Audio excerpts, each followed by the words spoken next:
Hello viewers, welcome to Keith's Auto and Truck Repair.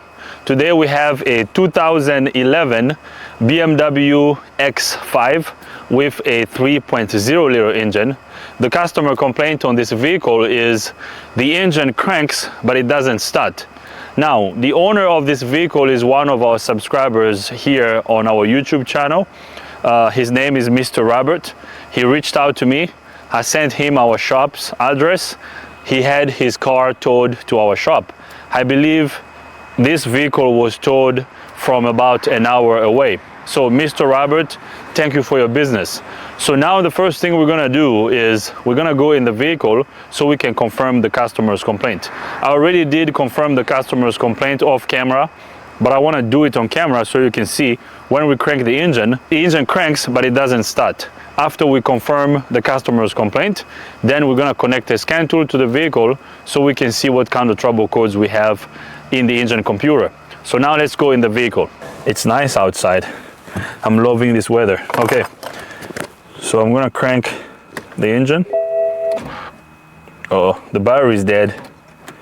All right, so I'm gonna put a battery jumper or a jump box under the hood. So let's pop up the hood. Let's put a jump box on this thing.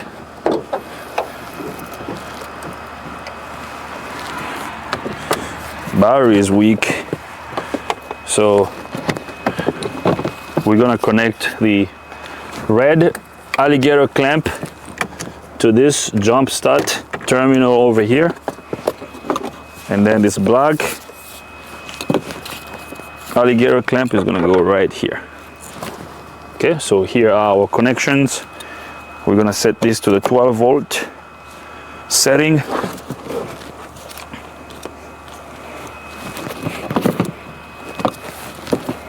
Okay, now I need to make sure I set it over here because I don't want this to fall when we start cranking the engine. Okay, so that's good. All right, now I'm gonna crank the engine first.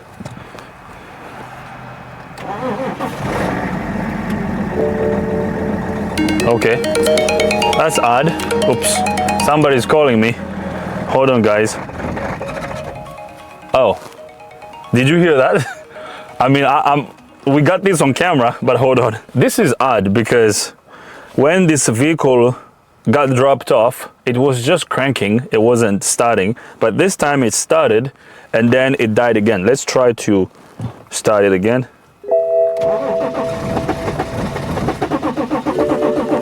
So right there.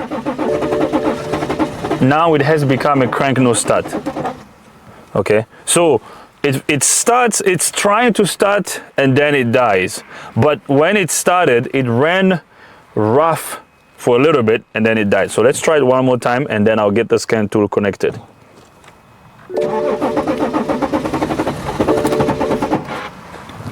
Okay, so Matt is gonna film the engine. Let's do this one more time. Okay. So I guess that's customer's complaint confirmed. Okay, so something is definitely going on. Now I'm gonna connect the scan tool to the vehicle. I'm gonna turn the key on.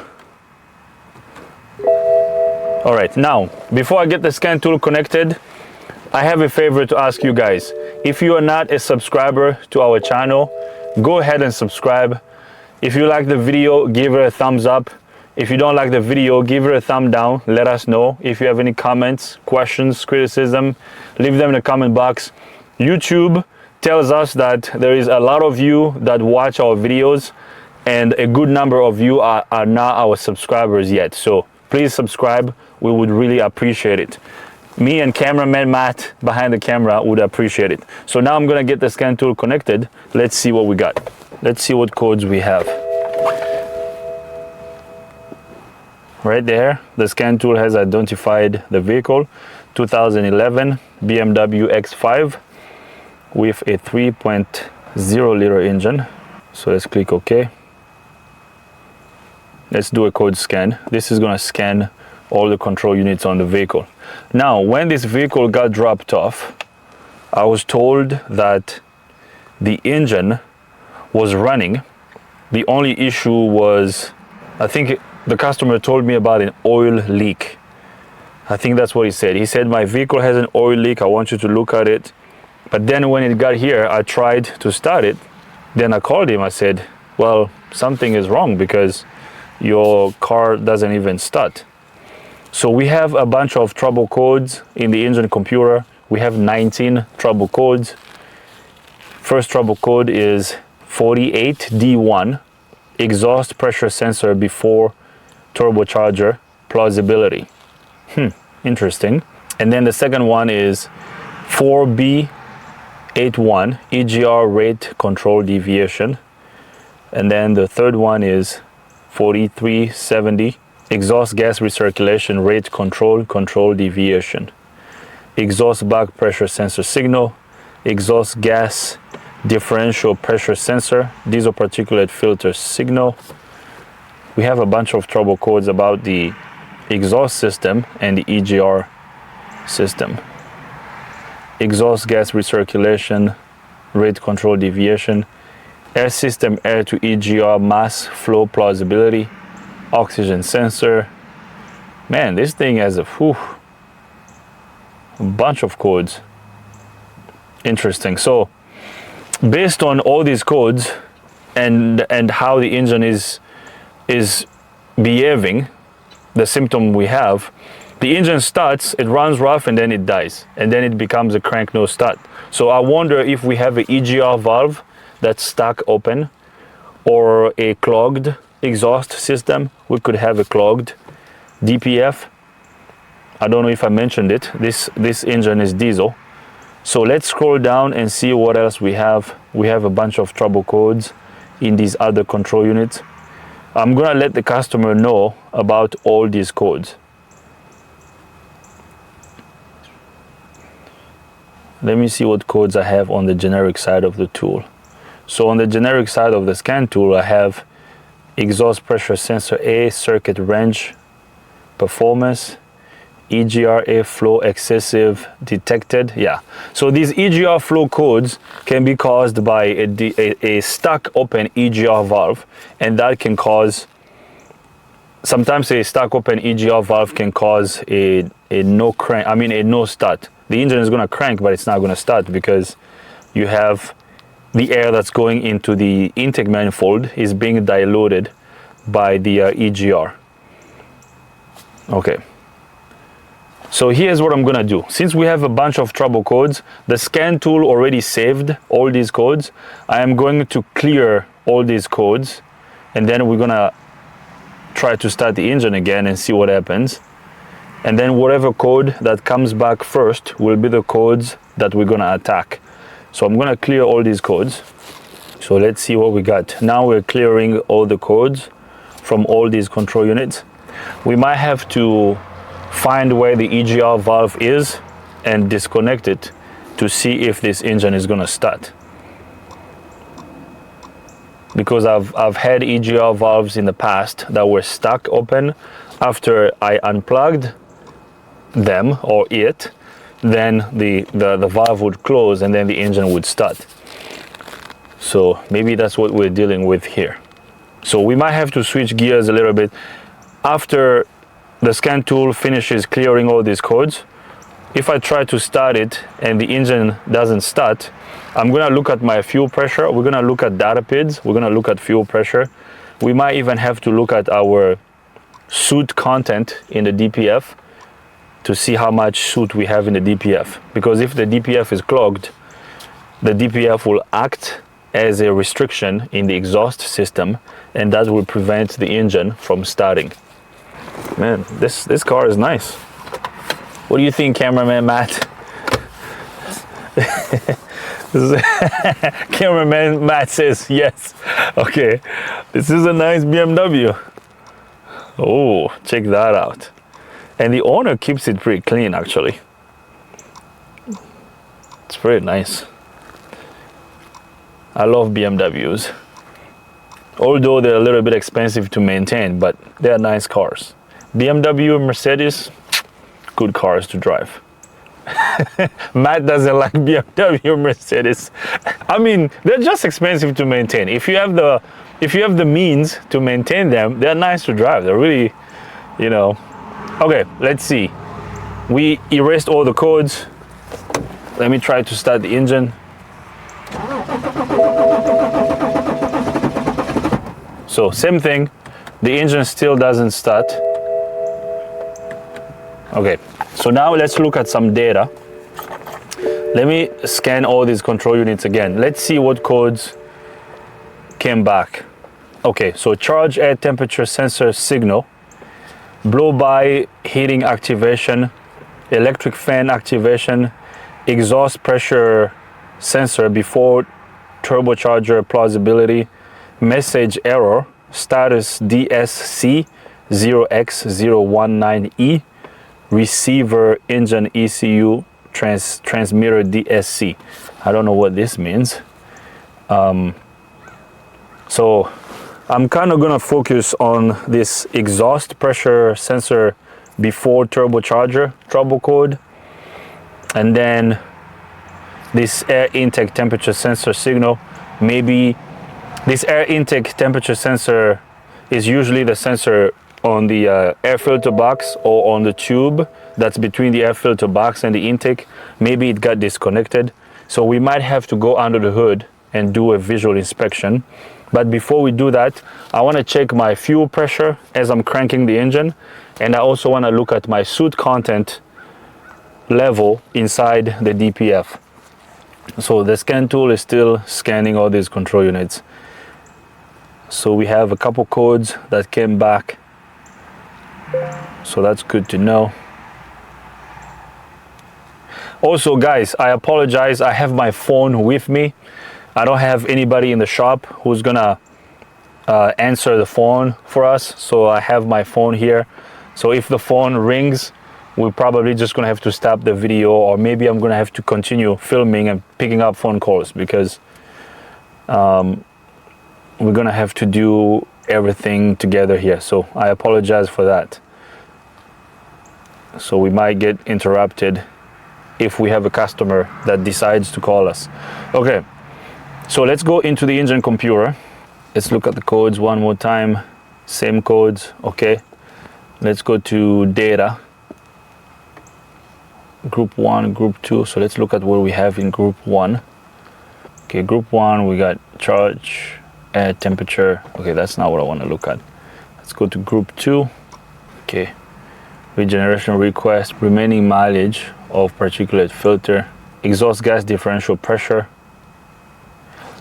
So exhaust gas differential pressure is 21,582 millibars.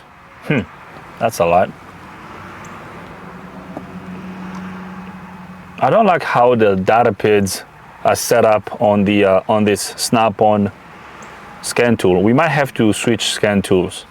Specified fuel rail and then actual fuel rail. So I'm gonna check my fuel pressure data PIDs first. So I'm gonna graph actual fuel rail pressure.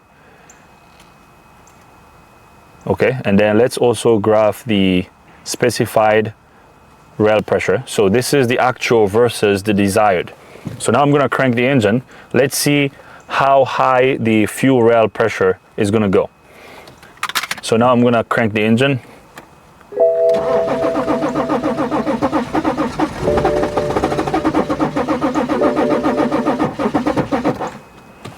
Okay,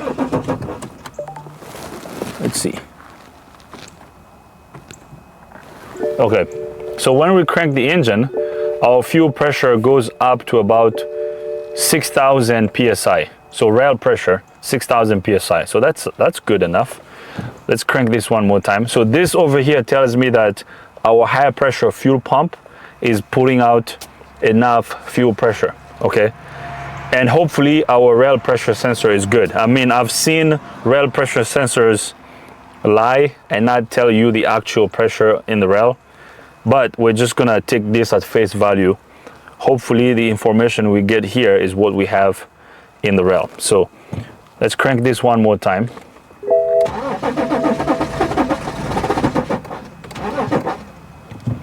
Okay, This is really odd. This is really odd. I mean, we have enough fuel pressure in the rail. Now the engine tries to start and then it dies. Do we have a restricted exhaust? Maybe. Okay, so here's what I'm gonna do. Okay, I'm gonna switch scan tools because right now we are in data group 2.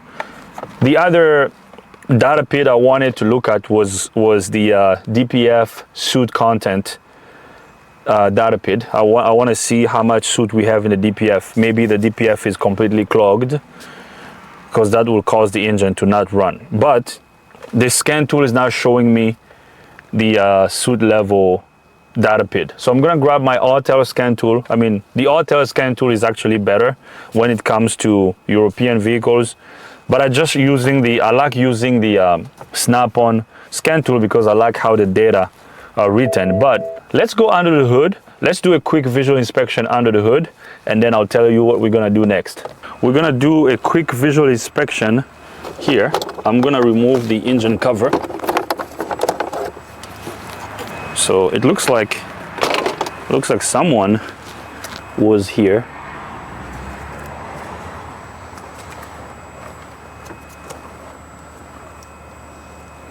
Yeah, look at this connector. It looks like this connector over here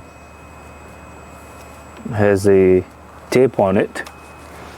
And then here is our EGR valve. So Matt, if you can come on this side. This is the EGR valve. The EGR valve is connected. So I'm gonna disconnect the EGR valve, and then I'm gonna try to start it again to see if it's gonna run with the EGR unplugged. Okay, this is the electrical connector for it. All right, so we got the EGR valve unplugged. I'm gonna go in the vehicle and try to crank it. You can just show the engine. Let's see if it's gonna start. Now, after unplugging the EGR valve, if the engine starts, that means the EGR valve is stuck open, which is causing the engine to not start. So let's see if it's gonna run.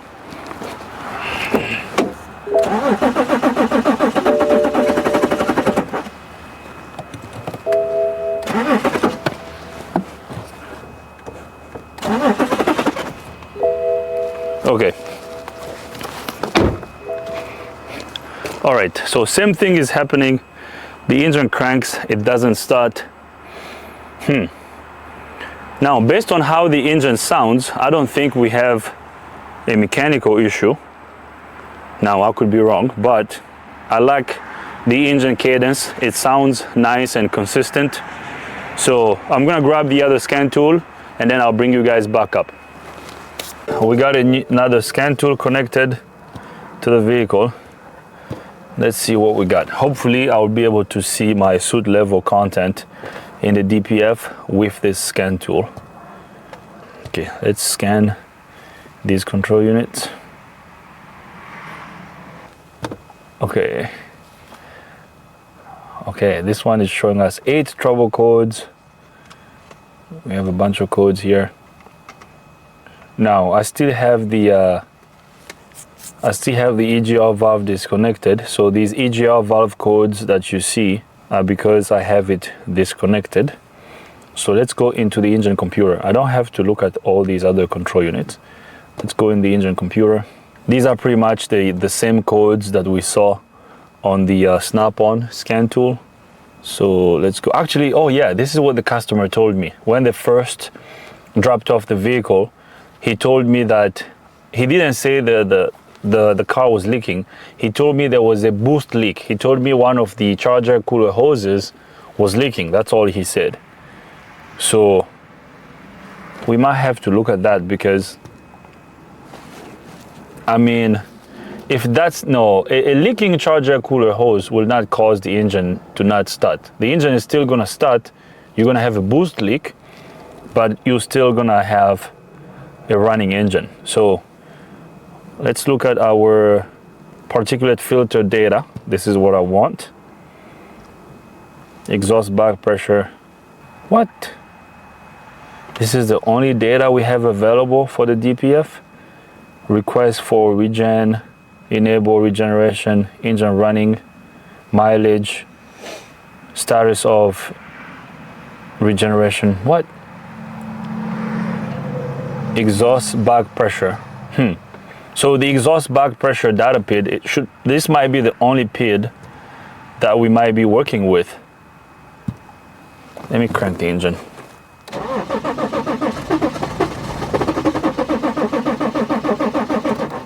Okay, let me pause this. How do you pause this thing? Okay, oops. Oh, I cleared.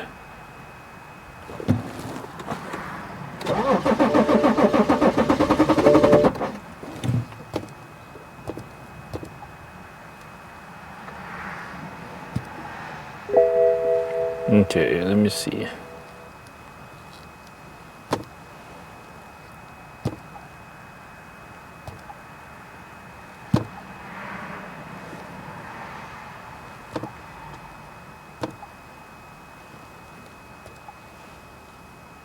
So, okay, right here. Let me pause this. So, when we crank the engine, our exhaust back pressure goes up to 684.6. So, right over here, right around this area, it goes up to 684.96 millibars. So, what's that in PSI? Do you know what 684 millibars is in PSI, Matt?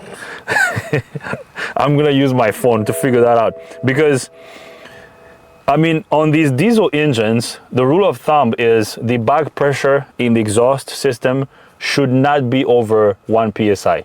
If you have a back pressure that's over 1 psi, that's a problem. That's a restriction right there. So let me use my phone. Let's go to Mrs. Google. Conversion.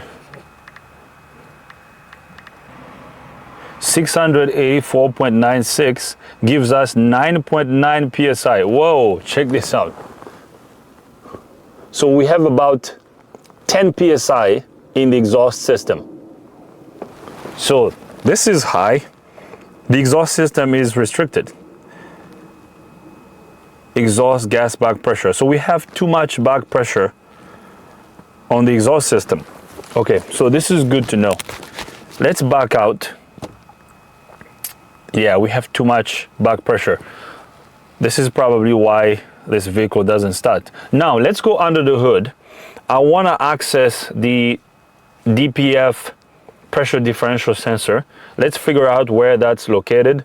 I'm going to disconnect the tube that's in front of the DPF. We're going to use a pressure gauge, and then we're going to crank the engine again so we can manually read the pressure in the exhaust system to compare it to what we have with the scan tool. So I believe our problem is this. It's the too much back pressure in the exhaust system. Let's go under the hood and see what we're gonna find. So 9 psi in the exhaust system is not good.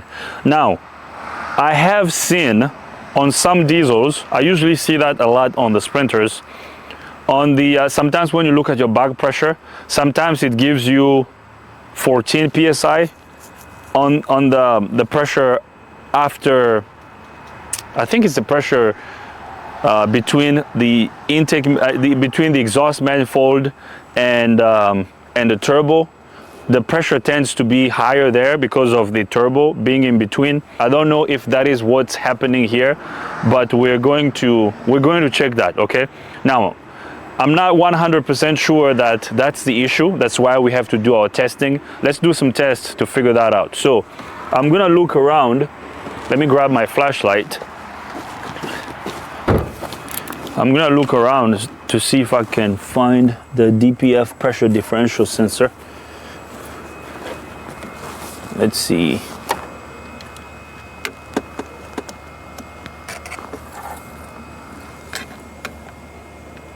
Okay, so here is our DPF pressure differential sensor. It's right here. I don't know if cameraman Matt can show it to you. So this over here So right there, yeah, this is our pressure differential sensor. So now what I'm gonna do is I'm gonna remove this air filter box. All right, let's get this thing removed.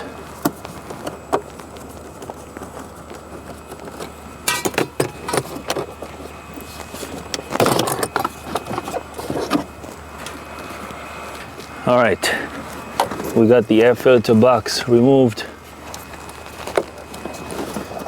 Okay, check out what we got here. So here are our injectors.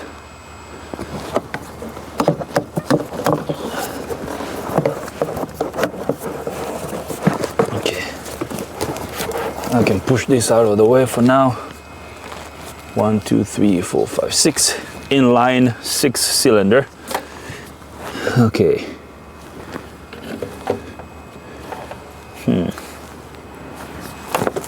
So here's our pressure differential sensor.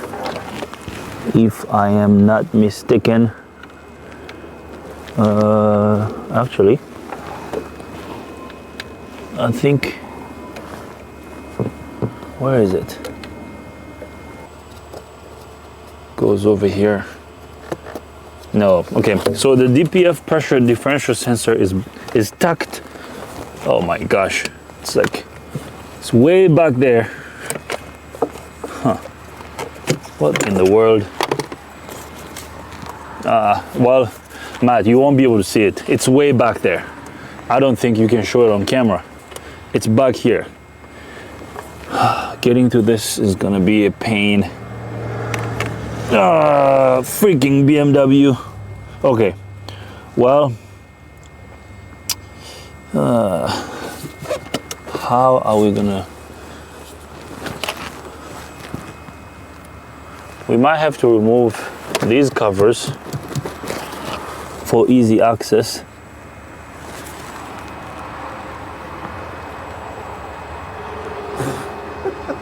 I'm trying to figure out the easiest and smartest way of getting to those tubes without freaking pushing this in the shop. You know, I just want to do this while it's out here, but looks like okay. Let's switch gears a little bit, okay? Just out of curiosity. We have a crank, no start. Our data pid on the scan tool looks good. Our fuel pressure data pid looks good. I'm gonna crack one of these injector lines, okay? One of these lines over here. Now, you have to be careful when you do this. I'm gonna crack this line and we're gonna crank the engine. I wanna see how much fuel is gonna come out of it, okay? Because I've seen, so this over here, Matt, show this, can you show this, please? So this over here is our fuel pressure sensor on the rail. So these wires, looks like someone tried messing with these wires. So I don't know if this sensor is good because we may not have enough fuel pressure in the rail, but if we have a bad sensor that's sending the wrong signal to the engine computer, our data on the scan tool may look good while the issue is the sensor or while we don't have enough fuel pressure in the rail. So I'm gonna crack the injector. Let's see how much fuel is going to the injectors, and then we're gonna get back to the pressure differential sensor, okay? Sorry if I'm kind of all over the place, but I just wanna check that. And you have to be careful when you do this. There's high fuel pressure that comes out of these injector lines. Make sure you're wearing your safety glasses. I will wear my safety glasses. You kind of have to be, you know, at a distance. Don't be close to it because, you know, this high pressure fuel pump puts out a lot of pressure. So you have to be careful. If you don't do this professionally, I don't recommend doing this at home, what I'm about to do. So be careful. Let me go grab the tool. I have my safety glasses on. I'm doing this carefully. So I'm going to crack one of the injector lines.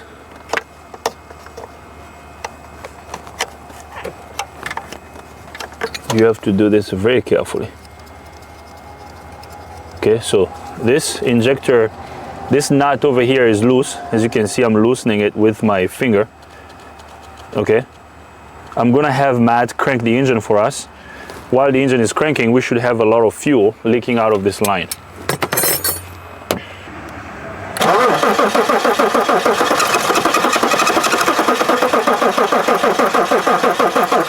All right, okay. I don't know if you guys saw that. There was only a little bit of fuel that came out of this line. So this is a problem, okay? We should have had a lot of fuel coming out of this line. Just a little bit of fuel came out. You see, this line is completely loose. I've loosened this nut. Go ahead and crank it again. The battery is getting weak. Crank it one more time. Okay, that's good. That's good. The battery is getting weak. As you guys saw, we don't have enough fuel coming out of that line. So our issue could be a weak pump or maybe a defective pump in the tank. So we need to figure that out. This is abnormal. When you're cranking the engine and you disconnect one of the injector lines, we should have had fuel shooting out. Okay, we should have had a lot of fuel coming out of this line. The fact that when Matt was cranking the engine, only a little bit of fuel came out of this line, and the fuel that came out of it had bubbles. So we probably have a leak somewhere, or maybe we have a weak pump. So that's what we need to figure out. Okay, we checked if it had gas. Did you? That's a good question. Actually, Matt just asked a very good question. Maybe the fuel tank is empty. So let's go check. Let's go check and see. Maybe there's no fuel in it. That is a great question, Matt. That is a great question. Maybe there's no fuel. Okay, so it's showing half a tank. Okay. Can you see that gauge? Yeah. Okay, so it shows half tank. Now, we could also have a level sensor in the tank that's defective. I don't know. So there are so many variables. So now here's what I'm gonna do. I believe our high pressure fuel pump is down over here. You guys probably won't be able to see it. Let me see if I can shine the light over here. One of the lines is coming from the pump inside the tank. So I can crack this banjo bolt. We're gonna cycle the key on and off to see how much fuel this pump is getting. Because here is what might be happening. If the high pressure fuel pump is not getting enough fuel, it's not gonna supply enough fuel to the injectors. So we have to make sure that the pump that's in charge of sending fuel to the high pressure pump is working properly. Okay, so I'm gonna figure out how we're gonna test that, and then I'll bring you guys back up. Here's what we're gonna do. I looked for a service port in the fuel line. I didn't find any. So I am gonna crack the banjo bolt that's on the high pressure fuel pump. We're going to crack this bolt over here. I hope you can see it. Yeah, that bolt over here. Let me get my light. Oops. Yeah, I hope you can see it. We're gonna crack this banjo bolt, and then we're gonna crank the engine. If there's fuel going to the high pressure fuel pump, we should have a lot of fuel leaking out of this. So I'm gonna use my socket. I'm gonna crack that. Yeah. So I got this banjo bolt cracked. So now we're gonna crank the engine. We have this car over here. We are jump starting the BMW with this car. So this is, since our battery is getting weak, we have long jumper cables coming from the running engine to the BMW. So this should give us some power to the battery.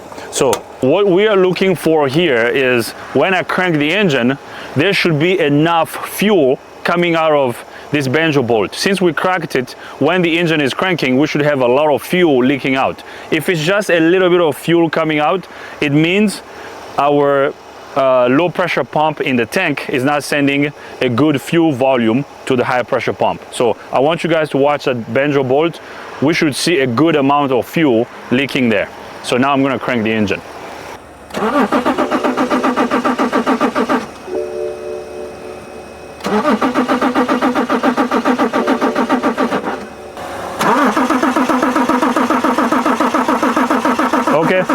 good. Okay, that's enough. That's a good amount of fuel going to the high pressure fuel pump. Okay, so we have enough fuel going to the high pressure fuel pump. Based on the amount of fuel that we have leaking out of that banjo bolt, this tells me that our low side fuel pump is good, but the high side fuel pump is most likely not working. So I am going to tighten this banjo bolt. This also tells me that we don't have a leak in the system, because I saw a nice consistent amount of fuel coming out. There were no bubbles coming out of this banjo bolt. All right, so that's tightened.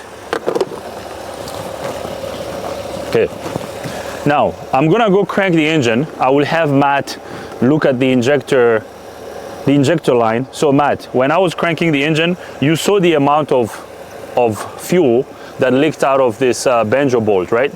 So when I crank the engine again, there's pretty much the similar amount of fuel should leak out on this line over here.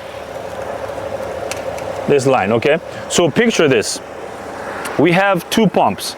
There's one pump in the tank, and there's a high pressure pump on the engine. So there's a pump that pumps fuel from the tank all the way to the engine, and then there's another pump on the engine that makes the fuel, that compresses the fuel and makes it and puts it out at a higher pressure to open the injectors so that the engine can run. So the fact that we have fuel at the pump, the pump in the tank is doing its job. It's sending fuel to the high pressure pump. Now we need to determine, which we already did by first cracking that line, but let's do this one more time. Let's see how much fuel is gonna leak out of this line, okay? So Matt, I want you to focus on that line. Let me put the light up here.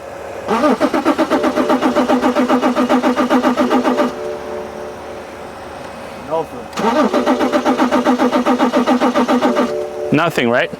Okay. So this is a problem. We should have a lot of fuel leaking out of that injector line. So which means from the higher pressure pump to the injector, there isn't enough fuel pressure or volume being created.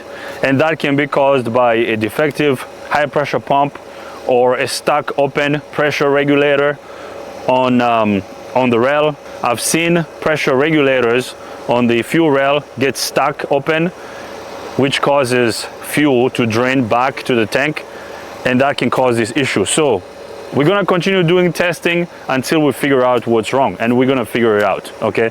So now what I wanna do is I wanna use some starting fluid. I'm gonna spray some starting fluid in the air inlet tube to see if the engine is gonna start. If the engine starts, that will first confirm to us that the high pressure pump is not good, and then we're gonna look at the regulator in the rail.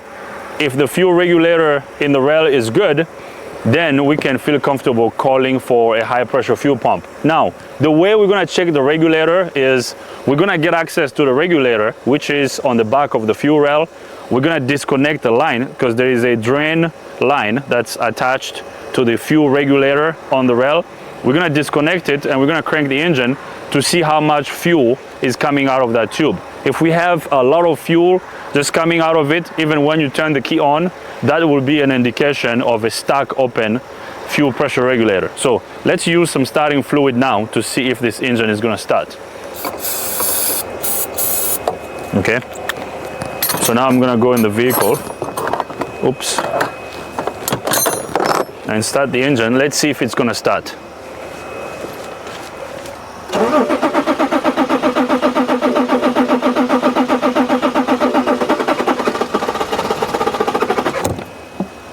Okay. It sounded like it tried. Yeah, it sounds like it tried. So here's what I'm gonna do. Should I spray while you're trying to spray? Yeah, but the thing is, when you spray, you have to be careful because you don't want to spray too much. You can lock the engine. Actually, let me do the spraying.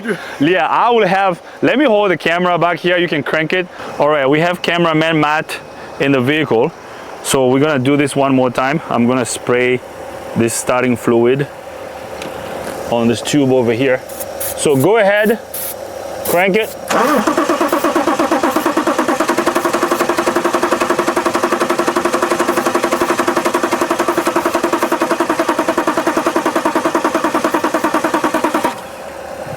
Okay, try to give it gas. Try to step on the accelerator pedal also as you're doing that.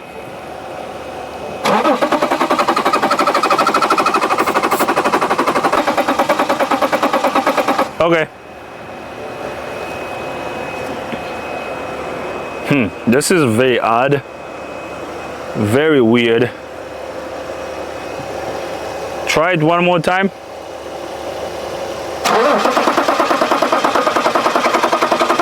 See, I don't like this. We have too much. All right. Okay. That's good. You can come out. Very, very odd. Very odd. It doesn't start with starting fluid.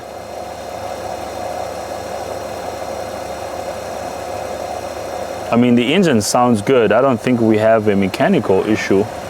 What I want to do now is, it's very odd though. Very odd. I mean, when we spray starting fluid, it tries to start. It feels like it's gonna start, but it doesn't. Well, here's what I'm gonna do. I'm gonna tighten this nut first. Let's tighten this. I'm gonna grab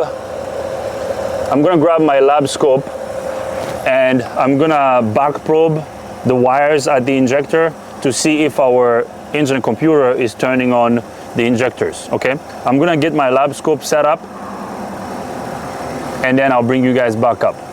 Okay, actually I wanna show you something as I'm looking here. Matt, if you can come show this sensor.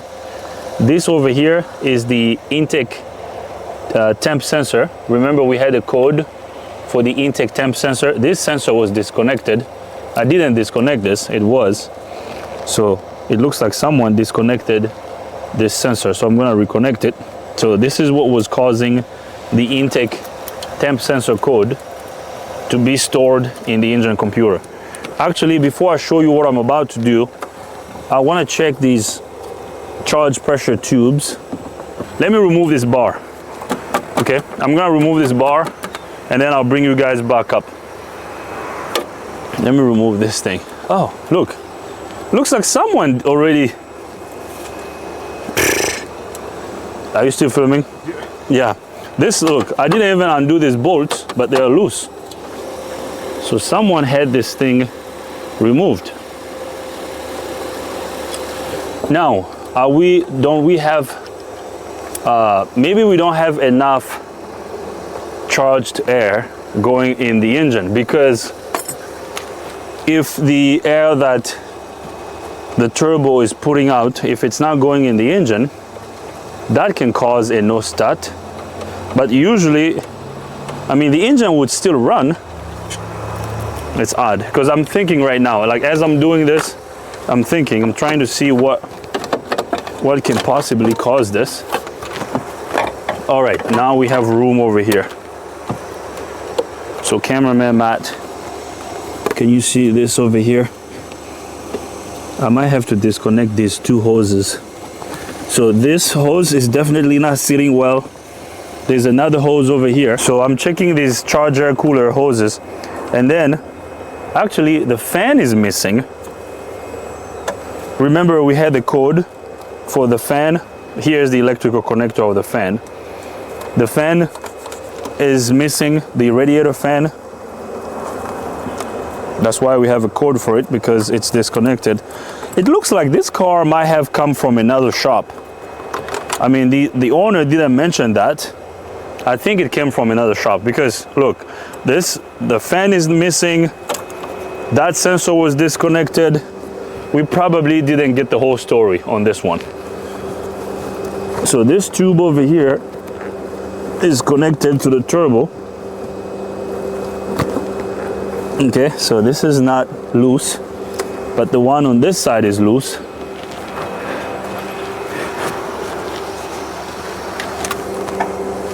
Okay, so here's what I'm gonna do. I'm gonna disconnect these two hoses, these coolant hoses that are in the way. Let's see if I can get these two hoses disconnected. so we can see exactly what's going on there. That's okay. We have blue coolant leaking. No big deal.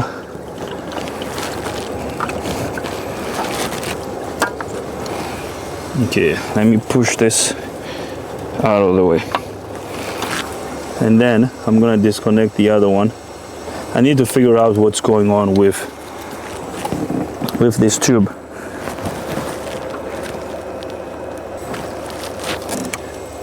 Let me go grab a long screwdriver. I'll be back. So we got both coolant lines disconnected.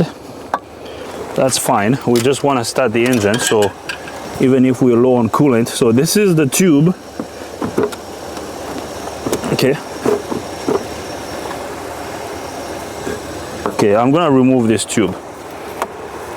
Let's remove it and look at it. See what's going on.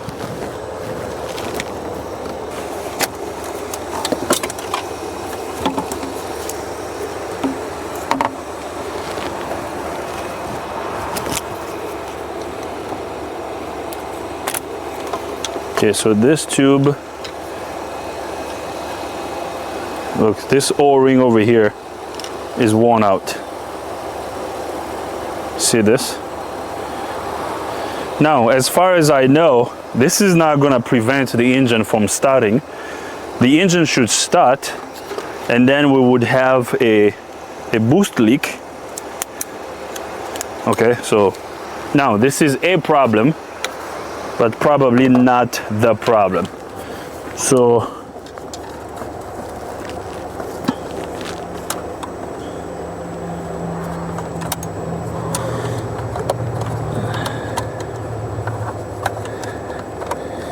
I'm gonna try to put this back on. Yeah, nice. Just like that. Now I don't have this O-ring, so I'm gonna try to put this back on. Let's see if we can get this thing to clip properly.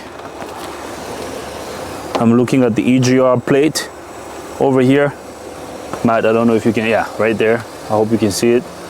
So the EGR plate is open. That's good. That's how it's supposed to be. If you have this EGR plate shut, or the throttle plate, I mean, this is not the EGR plate, it's the throttle plate. If the throttle plate is shut, that can also cause the engine to not start. So the throttle plate is open. We have air going in the intake manifold, so that's good. So now I'm gonna reinstall this tube over here.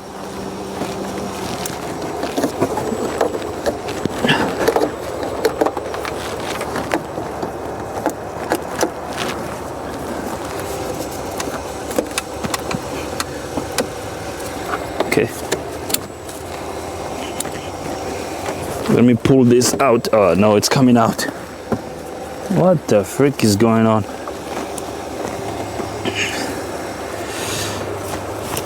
That tube is not sitting. Is this the wrong tube?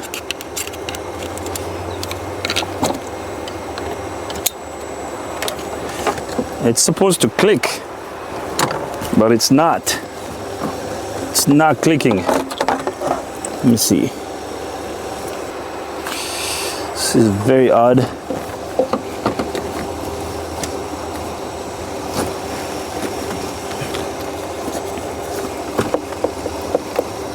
Yeah, right there. Right there. Why?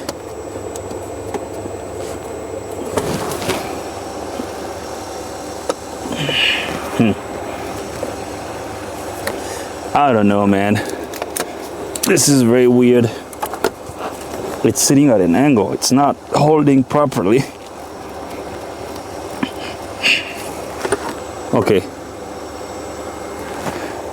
All right, so I don't like how this tube is not sitting properly on the charger cooler, because if we don't have enough air going in the intake, that can also prevent the engine from starting, because we sprayed starting fluid, but the engine didn't start. So when you spray starting fluid in the inlet tube, the engine should start. Okay, now actually, let's do this differently. Okay, I just thought of something. Let me explain what I just thought of. I'm sorry if I'm being all over the place. So we sprayed starting fluid in the tube over there. The engine didn't start. So this tube over here goes to the turbo. So it goes on the inlet of the turbo.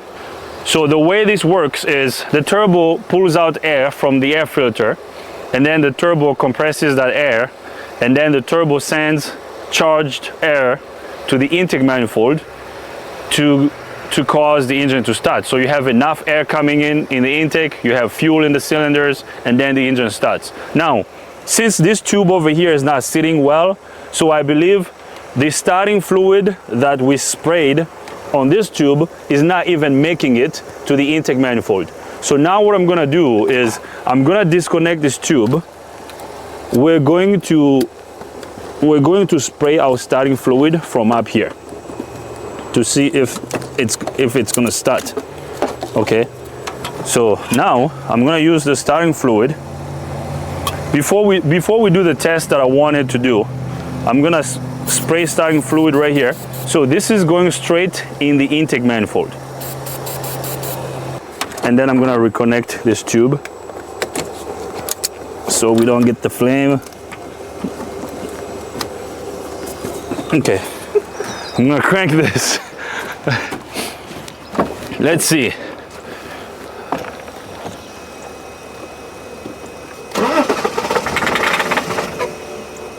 Okay.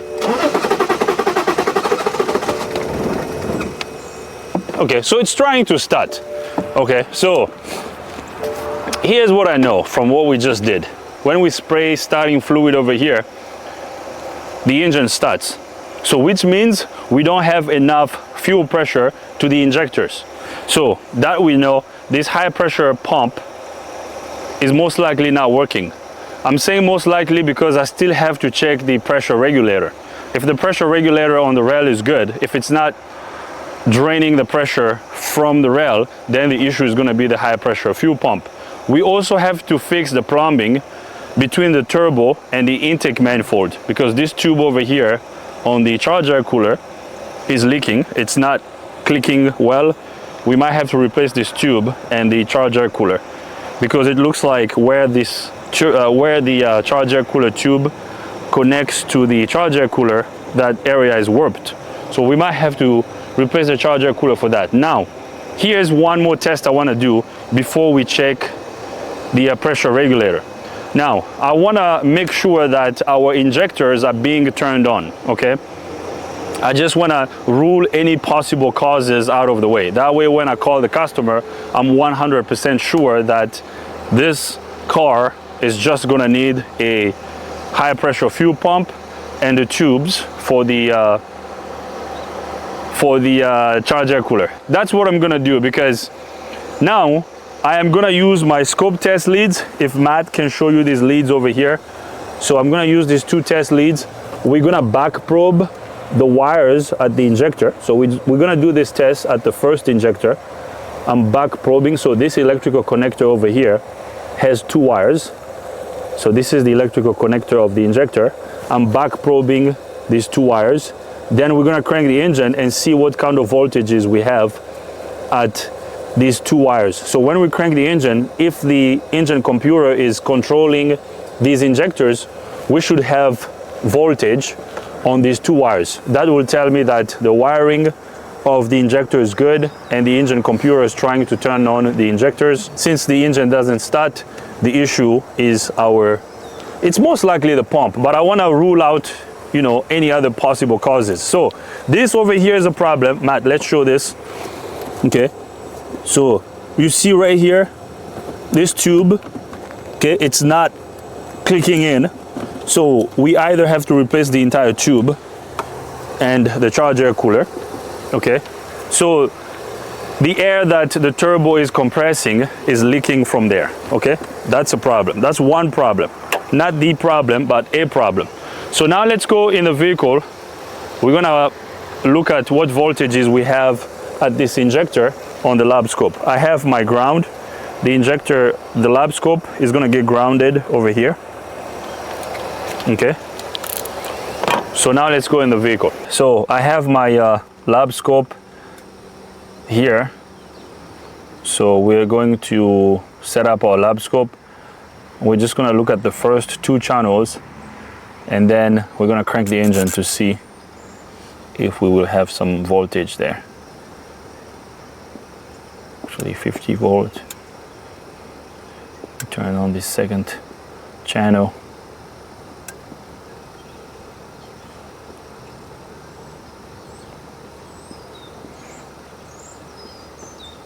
Okay, so I'm going to turn the key on first.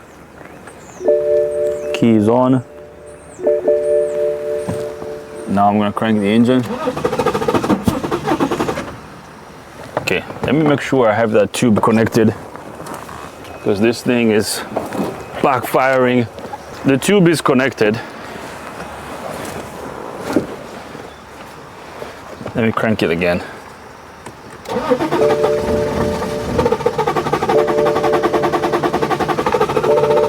Okay, so let's see.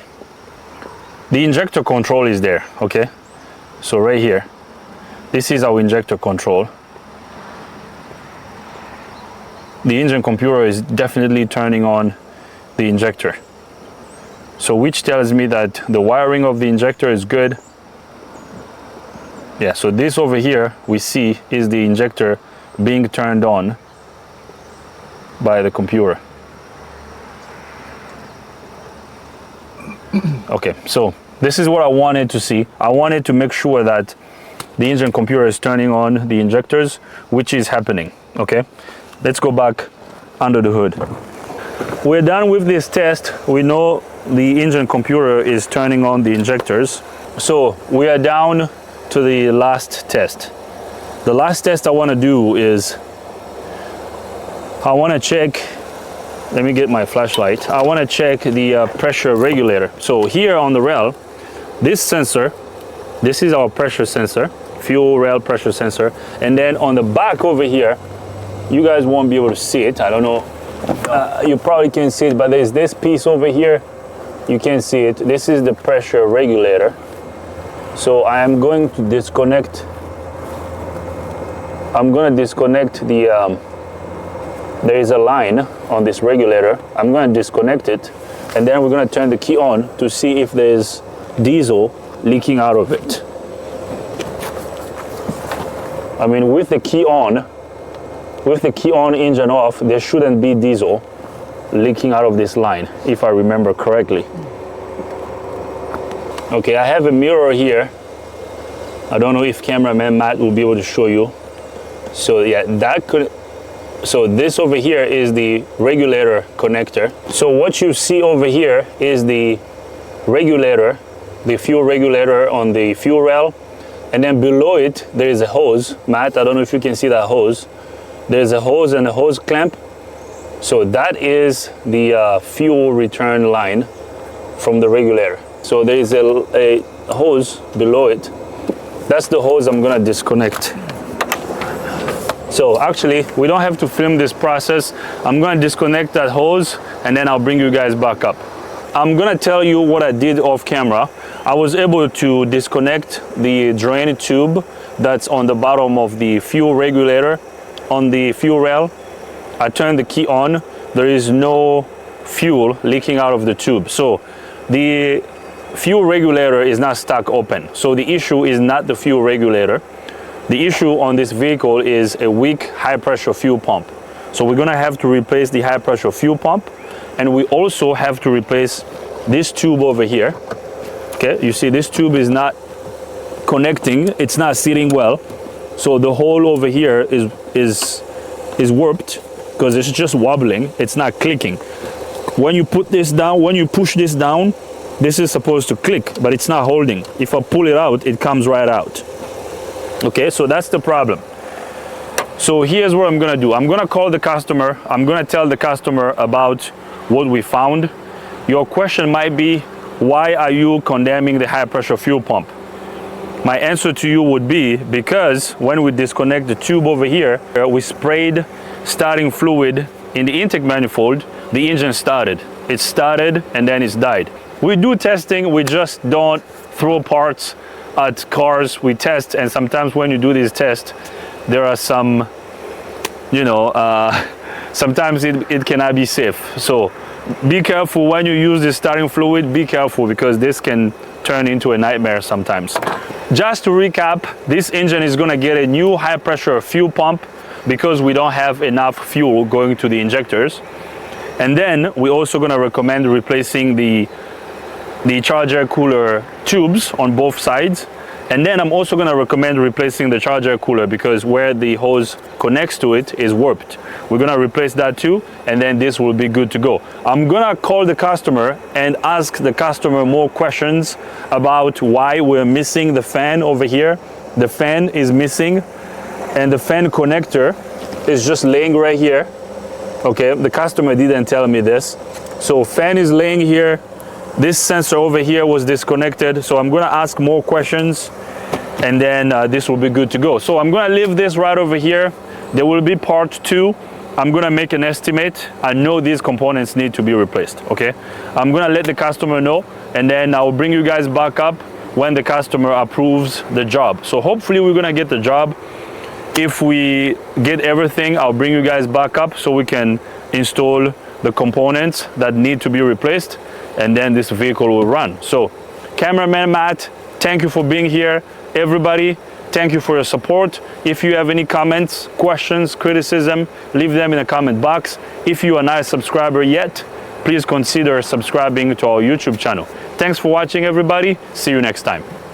All right, guys, I'm gonna give you an update about the blue BMW that we were working on. It is the next day. I sent the estimate to the customer. I recommended replacing the high pressure fuel pump, the charger cooler, because the end of the charger cooler was warped. So the tube, the charger cooler tube, was not latching correctly. So I recommended replacing the entire charger cooler and the tube also. The tube looked fine, but when I called BMW, they told me that there was no way to replace the seal on the tube. So BMW doesn't sell the seal. They recommended replacing the entire tube. So I also quoted a new charger cooler tube. Now, when the customer received the estimate, he approved it. I was in the process of ordering the parts, and then he called me back and said that his wife decided not to move forward with the estimate. His wife said that he has a cousin who could do it for them at a cheaper price. So the owner, Mr. Robert, called me back and asked if they could send the vehicle to the other guy, to the other shop. I said, sure, that's fine. If you have someone who can do it cheaper, that's fine with me. He said, I'm sorry, I want to work with you, but it's my wife's vehicle. She said that she knows someone who can do it for a lot cheaper. And, she's making a decision. It's her vehicle, so I would like to come pick it up. I said, sure, that's fine. But he told me, I want to bring my vehicles to you. When it comes to my own vehicle, I'll bring it to you. But my wife's vehicle, she said that she knows some guy that can do it. So we didn't get the job on the BMW. We did a diagnosis. They know what's wrong with the vehicle. They came and towed it. I don't know where they took it, but they took the vehicle. So this video is going to end over here. We're just going to show the diagnosis part. Now they know the problem with the vehicle. They're going to have those components replaced, and I'm sure after that BMW is going to run. So we're going to leave this right over here. I hope you like the video. If you like it, give it a thumbs up. If you don't, give it a thumb down. Thanks for being here, everybody. See you next time.